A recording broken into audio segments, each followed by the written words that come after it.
דירה להשכיר, בשכונת המשתלה שבתל אביב. עוד פרויקט של דירה להשכיר עולה על פני השטח.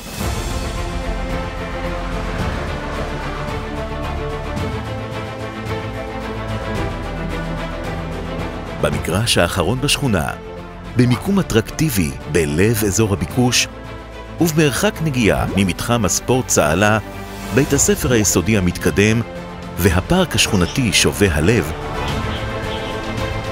ימוקם מתחם מגורים ייחודי להשכרה ארוכת טווח, ובו עתידים להיבנות 4 בנייני מגורים אשר יכללו 136 דירות מגורים.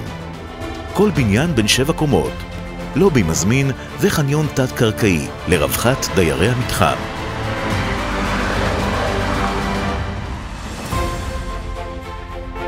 את קומת הקרקע של הפרויקט ייעדנו לאזור מסחרי, בשטח כולל של כ-1,500 מטרים רבועים, אשר ישמשו לנוחותם של דיירי המתחם והשכונה, ויהוו חלק בלתי נפרד מהווי החיים של האזור.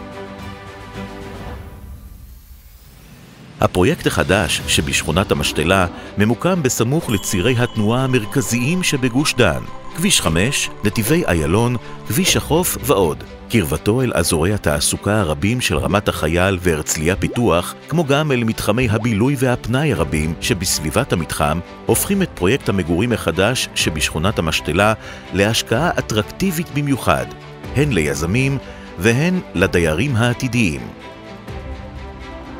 דירה להשכיר, זרוע הביצוע של הממשלה לתחום הדיור יחד עם רשות מקרקעי ישראל ומטה הדיור, מפתחת בימים אלה אלפי יחידות דיור להשכרה ארוכת טווח בכל רחבי הארץ, בסטנדרט בנייה גבוה, מחיר הוגן, רמת שירות גבוהה והמון שקט נפשי.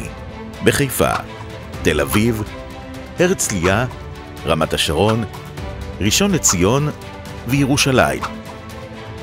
פרויקט דירה להשכיר שבשכונת המשתלה יאפשר לכם, היזמים, תקופת השכרה בת 20 שנה, אפשרות למכירת הדירות בתום תקופת ההשכרה, אפשרות למכירת הפרויקט כנכס מניב לאחר אכלוס.